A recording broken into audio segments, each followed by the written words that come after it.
Un cuarto premio foron unha serie completa de décimos, que non está mal. De feito xa se acercaron hasta aquí un par de agraciados. En Horaboa, un deles é cómico porque traía o carné de identidade que xa o quería cobrar, non? Para facer os seus gastos de naval, non?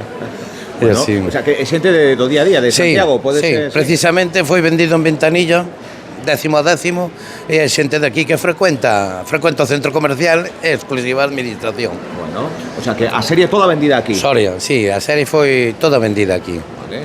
Cantos cartos é isto? A ver. Pois mira, son 200.000 euros a serie, son 20.000 euros por décimo.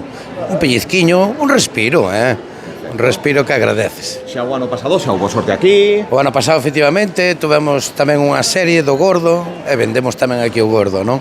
Vendemos pouca cantidad porque era un número feo, non? Pero bueno, os feos tamén temos dereito, non? Entonces, ao final, ora tamén a xente...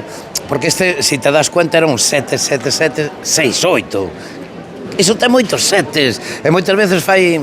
É cómico porque poñen un rapaz e elige tú tal, e o neno vai a ese e a nai o pai, onde vas con ese? Ao final están todos dentro. É unha boliña que trae un número e mira tú.